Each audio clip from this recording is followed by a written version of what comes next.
Hi everyone. Here I am to show you some beautiful paper flower balls that you can make yourself for any function, party, decoration for your craft room, anything, weddings, catering halls, um, sweet 16s, baby showers, bridal showers, table decorations. These are very versatile and very inexpensive. Short story as to why I started making so many of these. My husband is taking me to this really beautiful place for New Year's Eve. It's very elegant, and I've never been there before until we actually walked in there to get the tickets, and I saw that it was so beautiful.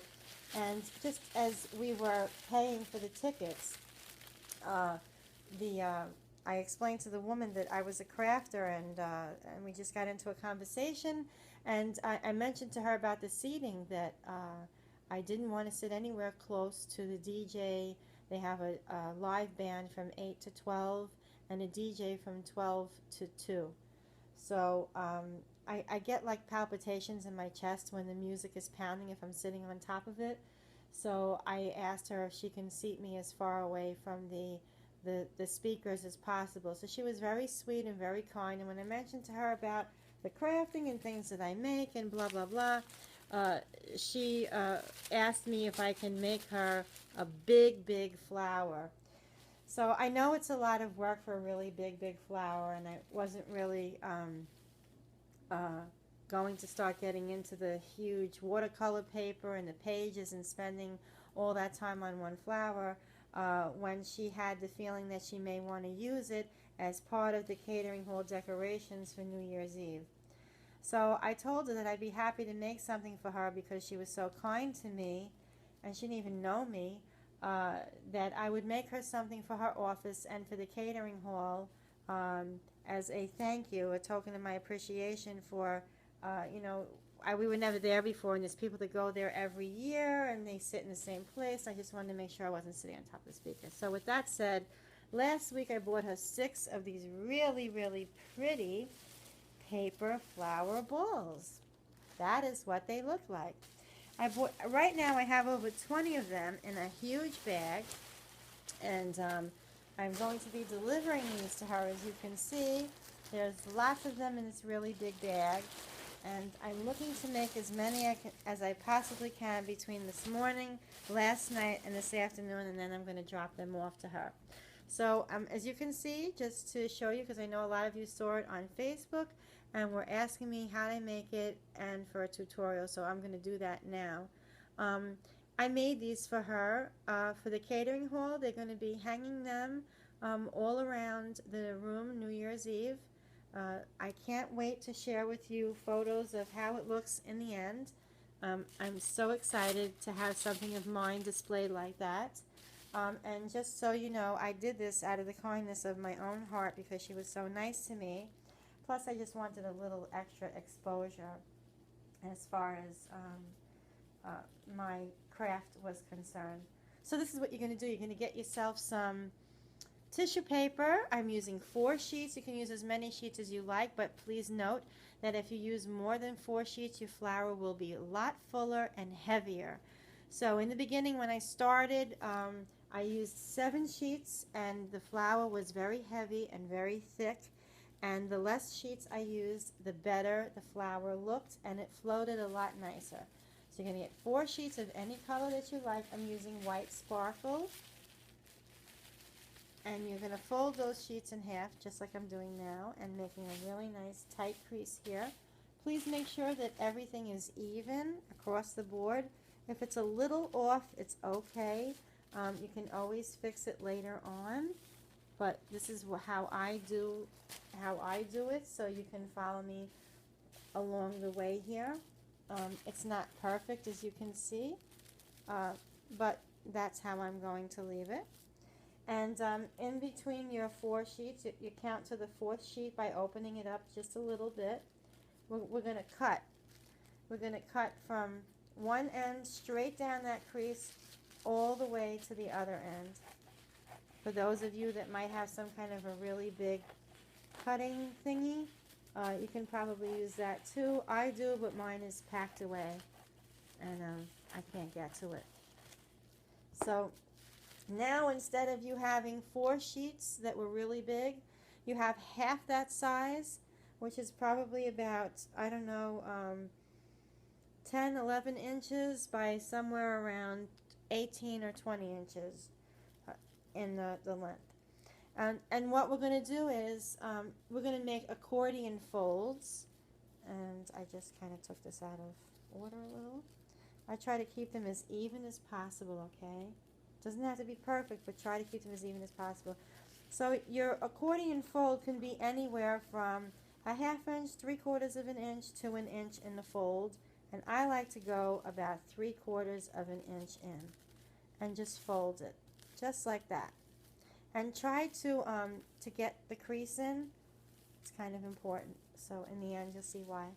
And then you're just going to fold just like you're making a fan, like an accordion fold. And mind you, a few of these little tweaks are my own thing, but this is not my idea in its entirety. I saw one video on YouTube, and then I decided to take it to the next level and do my own little thingy here. So, and I'm just folding it like this. I don't want to do the time lapse because I don't know how to use it yet. I just got this iPad, the Apple iPad for Christmas.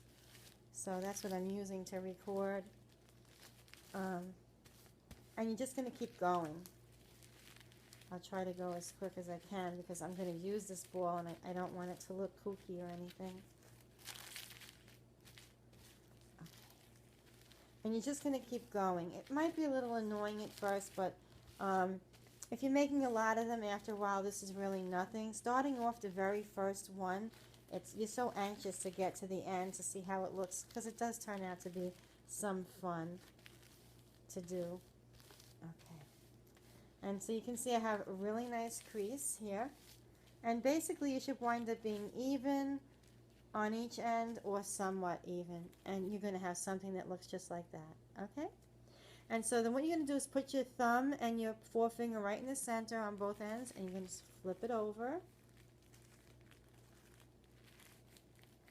And if I forgot to tell you the supplies in the beginning, you're going to need some string or embroidery floss, and I'm using a scissor and tissue paper. Fold it over until you get a nice crease in the center. And here's where I thought that it would be a pretty good idea. You know when you buy those things in the Party Favor store and you open them like that and you put a clip?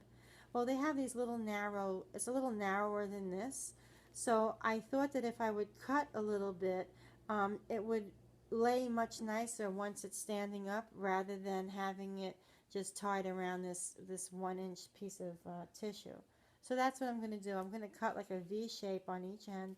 Doesn't have to be perfect, but don't make it too big because you don't want it too close to the other side, because then when you tie the rope in between, you'll see in a second, you're going to wind up with papers like that. So just throw them to the side. You don't want it to tear the center of your paper when it's hanging.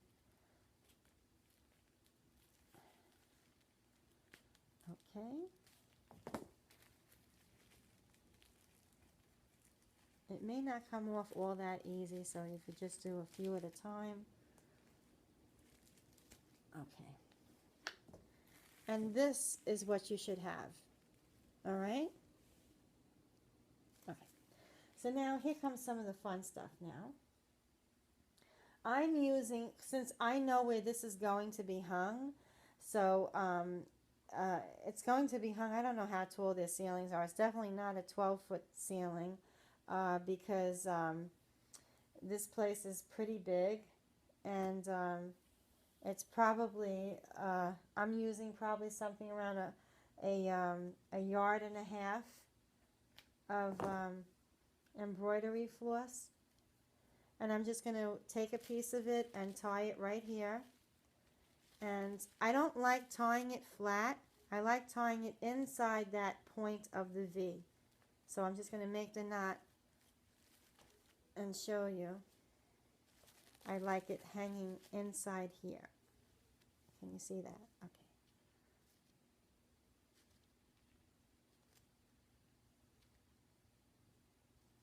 Okay. And I do make a couple of knots just to make sure everything is strong and good.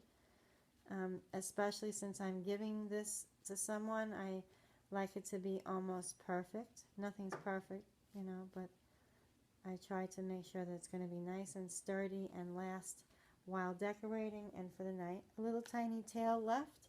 Just cut it off and I leave a little piece hanging there, not to get too close. So you should have something that looks like this. And then once we're done, what we need to do now is shape the petals. You could probably leave it like this, but I wouldn't. So I like them pointy. As you can see, it kind of reminds me of like a dahlia flower or some kind of big poofy flower. And I love the points. You can round it off if you like.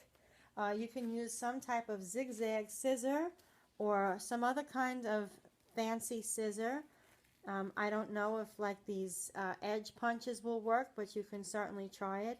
I'm going the easy way out, and I'm just going to cut a V, like when you make your own tag and you cut the corners. That's exactly what I'm doing. And I just match it off to the one after it, so they kind of stay in the same. Size range. And then you flip it over and you do the other side. Same thing. Very easy. And they look great. They make a really great presentation. And if you see something's a little off like that one that I just have, you just want to trim it just so that they try to be as close to even as possible. See that? Okay. Just snip off that little piece there. Okay. Now we're going to go to the other side, and I'm going to do the same thing on the other side.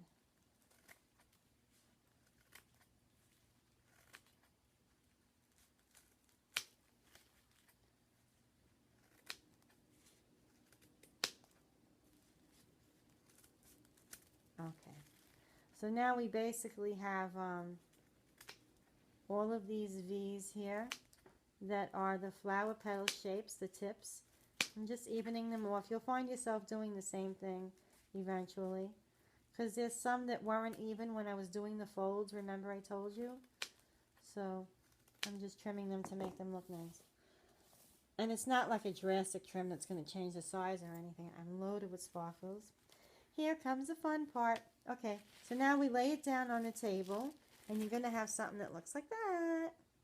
That is your flower.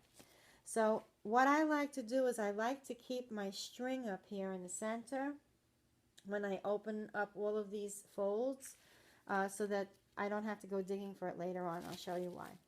Okay, so what I do is, everyone has their own technique. This is mine. I do one at a time all the way around. I don't flip it over or do one side at a time, because I did try that in the beginning and I didn't like what I was getting. So you're going to pull up as much as you can, and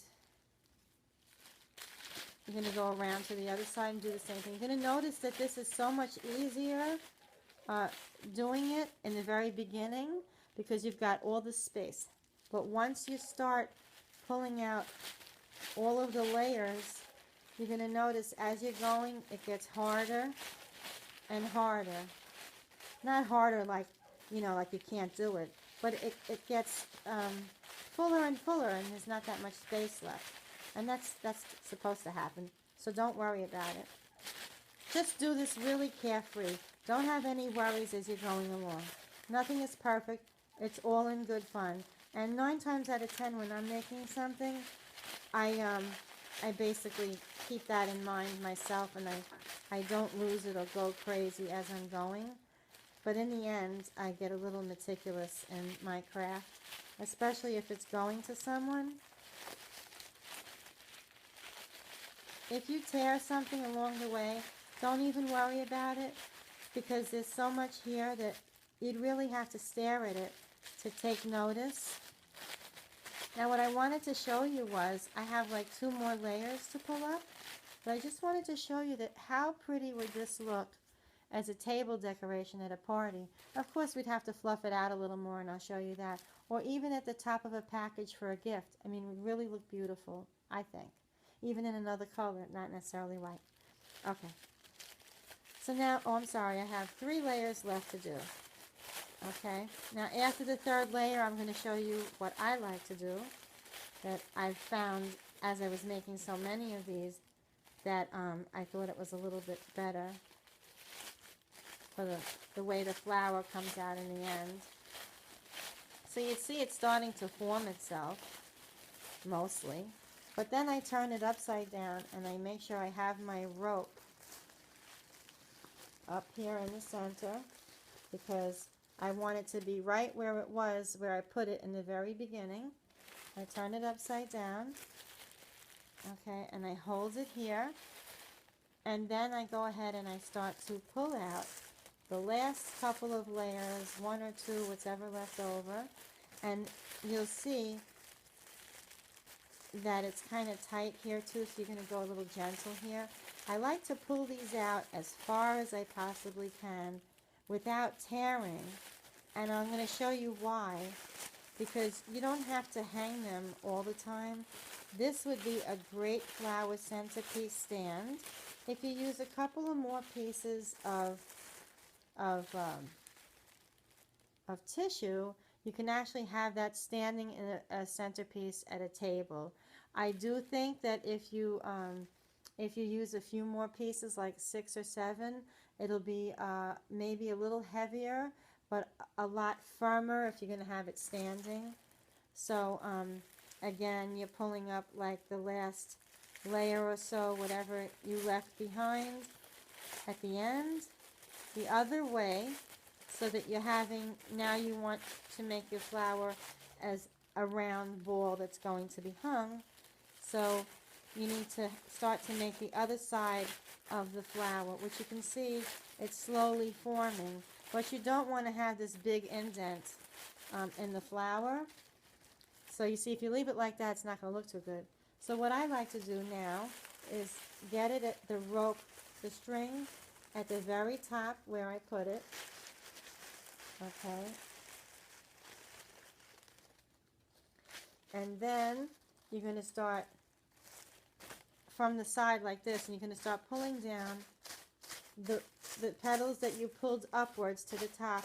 You're going to start pulling them downward, and you're going to notice that it's getting a lot fuller all around, because you're pulling your flower out. You're pulling your petals outward now, because you want to separate them all to kind of mold it in a way for it to look round, and eventually you'll find your string there. So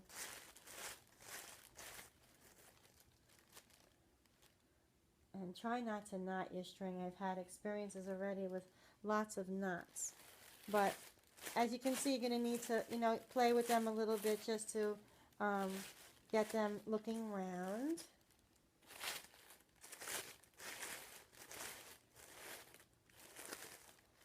And there you have your really pretty flower ball. But you see, there's that little section right there, because I'm not actually done with it yet, because I wouldn't dare give this like that. And you'll see that you have this really nice, the folding at the bottom, and it just looks so professional if someone were to look at it from the other way around. Just so pretty and nicely set. And you can see that, all of the other balls that I've made, so many here, that they all have that nice poofy look, because I worked on each and every one of them before they went ahead and was put into the bag, which I would really want to share with you in the end anyway. So this is the bag. I don't remember. This is my 3rd video, because the phone kept ringing. So I don't remember if I did it in the beginning or not. But you can see how I'm presenting these to somebody. So beautiful, round, and they're in this clear packaging here. And I'm sure going to close it all up with a name tag and my information and cards. And so I have them packed away in this really big, clear recyclable bag with a drawstring that I will transport them in, just because I like them to look very professional where they're going. And I believe with a lot of things, presentation is everything. So with that said, friends, I hope you enjoyed my tutorial on this paper flower ball that I've created. I had a lot of fun making them. After a while, I was seeing flower balls in my sleep last night. But in the end, I just would like to all say to you, I'm wishing you a very healthy and happy new year. May happiness, joy, health, and good fortune come your way. I wish you all the best of everything. And if you have any questions on these, please message me and I'll get back to you as soon as I possibly can. Also, in the drop down box below is my public page to my Facebook, Suzie Crafted Designs. So I hope you can go on over there and check out this the photos, live photos on this, and other things that I can share with you there. So thank you so much for coming by and seeing this video today. Happy New Year and have a good one, everyone. Bye.